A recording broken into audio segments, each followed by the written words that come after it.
Melbourne's coronavirus outbreak has stretched the city's frontline health services, with 150 workers currently infected and dozens more in isolation. A record 317 COVID-19 cases were recorded yesterday, and emergency room doctors have warned hospitals are understaffed as they fight the disease. In New South Wales, virus detectives are scrambling to identify the source of 3 mystery infections, while so-called hygiene marshals are being brought in from today to help monitor the situation at hotels. But there is good news for some. The Northern Territory is reopening its borders to most states this morning. Well, let's get the latest from Elias Kluwer in Melbourne, Lily Mayers outside the Crossroads Hotel there in Sydney, and Suwaiba Hanafi in Darwin. Good morning to all of you. Elias, I'm going to start with you. Record numbers yesterday. We all had an intake of breath when they announced the 317. But what are we going to see in the coming days? Yeah, well, it's interesting, isn't it? That number 317, as you mentioned, quite confronting news. But the Chief Health Officer, Brett Sutton, says we may not have reached our peak yet in terms of numbers. He says we need to take into account the incubation period for the virus, but also the testing turnaround time, because effectively we're seeing test results from when the lockdown period in Melbourne and the Mitchell Shire first began. So with that said, though, he hopes to see a plateauing of figures in 2 to 3 days. And Elias, the state government is clearly worried about what might happen and how many people might need hospital care.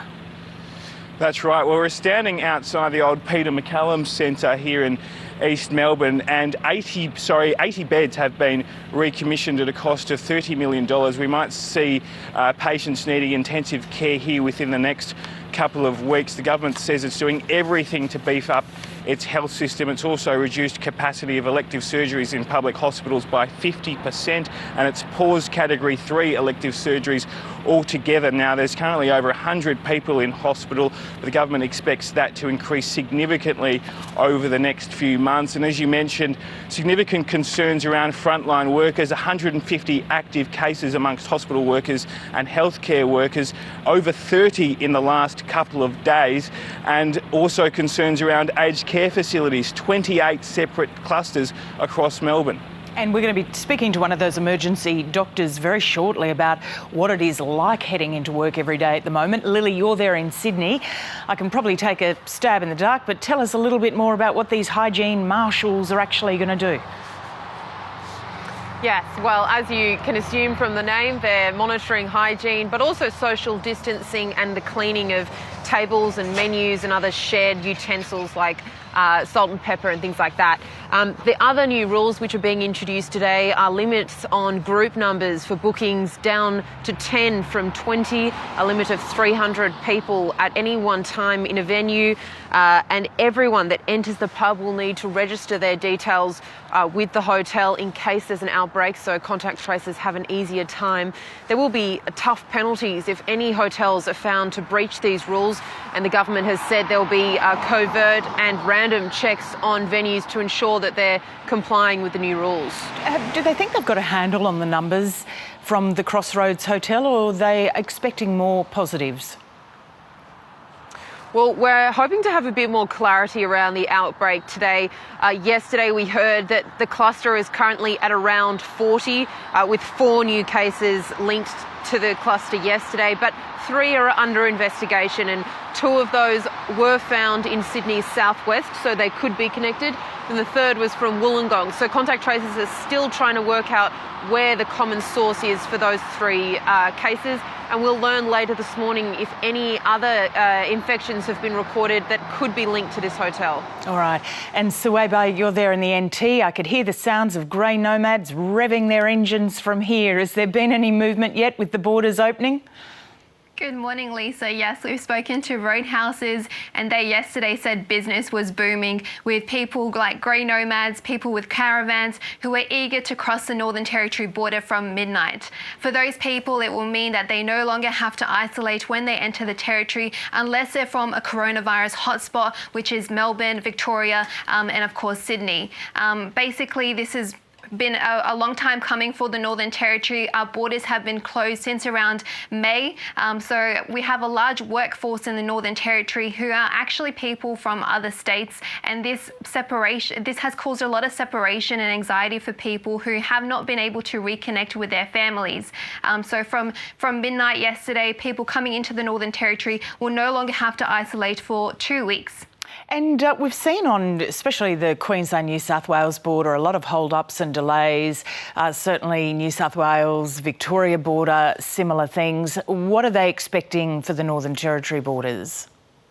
For the Northern Territory borders, our first flight from interstate actually arrives from Perth at midday. So for these travellers, they'll be going through the airport. They'll be expected to still bring along a coronavirus form, which will say whether they've gone to a hotspot or not. If they have travelled through a hotspot, then they will be separated from the rest of the flight and the passengers. Those who haven't been to a hotspot, as I've said earlier, will no longer have to quarantine for 2 weeks. But if you've travelled from a hotspot, then you will be forced into isolation with in the Howard Springs workers village or with at a hotel, which you will have to pay for yourself, which is about $2,500. And we also have a flight actually coming from Melbourne here soon after midday. So all of those passengers, whoever's on that flight, will still have to go into quarantine. Right. Lots of information today to get through. Thank you, Elias, Lily and Suwaiba. Let's head overseas now. Florida has reported its largest one-day increase in coronavirus deaths, surpassing a record set just a day earlier. State authorities say 156 people have died and almost 14,000 new infections recorded, leaving hospitals overwhelmed with patients needing urgent treatment. Our chief foreign correspondent, Phil Williams, joins us now from Washington. Good morning, Phil. I've tried to stop myself, before I go to bed and when I wake up in the early hours here looking at the US websites because it is just so grim and each day it just keeps getting worse. Yes, exactly. And there's no breaker. There's no lights that we can point to. There's no cavalry coming. There's no leadership certainly coming from Washington. And you've got the situation, for example, where the governor of New York is sending testing teams down to Houston to help them out because they can't get any help in any other way. But Florida really is the worst hit. And the problem is, 14,000 new cases. That's not the record. That was 15,000 that they hit on the weekend. And there are more than 50 hospitals now, 50 including their ICUs, that are full. And 95% capacity at many other Florida hospitals. That's a similar story in Texas, in Arizona, and in parts of California. In fact, there are parts in one part of California and also in Texas. They've hired refrigerated vans because of the body overload that the morgues can't cope with any more bodies, and there's a backlog of funerals. So really grim. We're 60,000+ new cases every day, and that's been going for a couple of weeks now, and that's starting to come through in the death figures, unfortunately. There is always that lag of about 3 or 4 weeks, but that unfortunately is starting to show up now. Hey, Phil, I don't know if you were across it, but I was one of the governors was talking, this whole mask issue, which has been, debated here in Australia. Do you mask up? Do you not? We're being strongly encouraged now in Melbourne in the lockdown areas. But, it is still such a huge argument over there in the US. And there was a governor who was trying to overturn various counties that had banned the mask. So he was saying, no, you cannot ban, you cannot insist on masks. Like, it's just... It really is such a weird situation, isn't it? An argument you think that you shouldn't be having, but the governor of Georgia has overridden the Atlanta mayor who wanted to mandate masks, and any other entity, or any other county or city in that state cannot mandate masks anymore. And he's made that clear. So he's basically said, no, we're not going to allow you to enforce these issues, even though at the very same time, retailers, Walmart and Target, these big national retailers are taking matters into their own hands and saying, well, from next Monday, you can't come into our stores unless you have a mask. So industry is in a sense getting well ahead of the governors in some cases, but there are states where the governors are saying this is a good idea, we should mandate it. But generally speaking, that issue of wearing a mask is now down to individual counties, individual cities, and not all of them are responding in that way. Hey, what happened to the roo that jumped out on the street in Florida? Well, he's currently, they're hoping that he doesn't skip bail at the moment. He's now being kept in. Well, Michael's away. Someone's got to do it. He's currently being kept in jail at Fort Lauderdale prison. Now, he looks pretty happy, actually. It's a bloke. I can tell that. Yeah, well, because I've got lots of... I can tell you something, Phil. This is one for the older members. His name's Chad because he was just hanging about. Oh, no. The Hanging Right. Chad, Florida, 2000 election. Oh, okay. There you I go. knew Phil would. There you go. I knew Phil would appreciate it. No, that's got the total thumbs down from PK. But look, if he does end up in a wildlife park and mixing it with the alligators, it'd be Snappy and Hoppy together, and it's not going to end well. But it is quite a bizarre one, isn't it? And you can imagine it'd be the equivalent of finding a brown bear in Brisbane. Can you imagine the calls to the police? There's a bear in the valley. Yeah, sure, mate. Yeah, but that's how weird it would have been to have got that call. But anyway, he looks pretty happy, looks pretty healthy. Yeah. And so all's well, hopefully. But will the owner come and get him? Probably not, because he's probably probably had him illegally anyway. But he's quite a big fella, isn't he? Yeah. Hey, Phil, there's a bit of a kangaroo problem in the US, so that's your homework to go and find out what's going on with that. It was something I looked into when I was over there. Yeah. I'll hop to it. Thanks, Phil. Let's get more on Melbourne's COVID crisis, where 36 health workers have been infected in just the last 2 days. Emergency doctor and former AMA Vice President Dr Stephen Parness joins me now from Melbourne. Stephen, good morning. And look, I realise you are a very busy person, so really appreciate you being part of the program this morning. What is your average day looking like at the moment? Well, only this week I've probably seen at least half a dozen confirmed COVID cases in my own shifts. That's a big change to the first wave 3 months ago. That clearly has implications for everything all my colleagues do. We've got to be so careful with our protective equipment, with the way we allocate people to various parts of emergency and really across the hospital, whether it be the wards or intensive care. It is a very concerning and scary time, because we are afraid that unless everyone follows the restrictions to the letter, these numbers will rise and things will run the risk of being out of control. And of course, we're seeing, so many more frontline workers testing positive for the disease. What is that doing for the staffing levels at facilities? It does make it hard. There are some places where the roster becomes more threadbare. It's also compounded by the fact that in the past we used to soldier on if we had a runny nose or a sore throat, but we simply cannot afford to do that these days.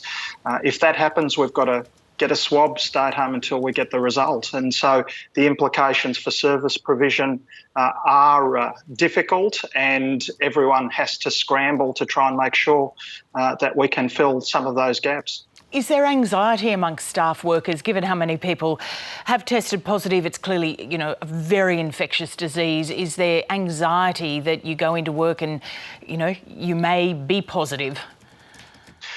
Well, if you think you're even close to positive or have the slightest risk, you don't go to work. But the anxiety is palpable. It's the most anxious time I've seen in my 30 years in medicine. And what we do is we turn to our training, the drills. We've had 3 months to prepare for this. And also we turn to each other. We look after each other. the provision of healthcare is an absolute team sport, and none of us could do these things alone. So we do that, but we also turn to the public, and we just shudder at the prospect of anyone being complacent, certainly in Victoria at the moment, about not observing the restrictions, because that's the only way that we can get these numbers under control. Yeah, how do you feel about the situation in Melbourne at the moment with the numbers we're seeing each day? Look, it's tough. It's worrying. I share the concerns of the Chief Health Officer and the Premier when every day they step up to the podium and put those numbers out there. And we know that everything we do is not going to result in a change tomorrow. It's going to take a week or two. So it requires a real act of faith on the part of every single member of the community. And it's tough. Everyone's doing it tough at the moment. My 12-year-old was tearful at the prospect of not being able to go to school. And I said to her, you know, you're doing your part. I need you to do that. And I say that to every single member of the community. Don't make any exceptions to these restrictions, because it will result in spread of this virus like a wildfire. Look, we're all very grateful for the work that you and your colleagues do. I imagine burnout could be a risk if we keep seeing numbers like we are at the moment. Yes, I certainly in my own daily life and certainly all of my colleagues, that notion of self-care becomes incredibly important. We've got to make that a priority, because that means that we can continue to function at our best. No one wants someone who is exhausted or overwrought involved in their care. And so I say to people, it is absolutely appropriate to have time off, to eat well, to get exercise, and to have complete breaks where the phone is off and the pandemic is not on the screen or on the paper in front of you. And Stephen, just on a personal level, do you wish that we'd gone harder, faster than we did? I mean, Victoria was probably one of the most restricted states in Australia at the beginning. No, I think we've done all the right things, and hindsight's a wonderful thing. You know, everyone can point to what was done a few weeks ago or a few months ago. I think a lot of my colleagues are not interested in that, and we're not interested in finger pointing either. We want solutions now. I think that the capacity in the system's being opened up. I think that if adverse outcomes occur, we need to learn from them, because we had northwest Tasmania a couple of months ago. We've got Melbourne now. There will be other parts of Australia that face these problems. Sydney's, a bit concerning at the moment as well. So these things are opportunities to learn. That's the basis of medical care. Learn rather than point a finger. And I would strongly suggest to the media, to the community, to our political leaders that is the focus at the moment, rather than saying who said what or who should have done something in February. Stephen Parness, Dr. Stephen Parness, thank you very much for joining us. Thanks very much, Lisa.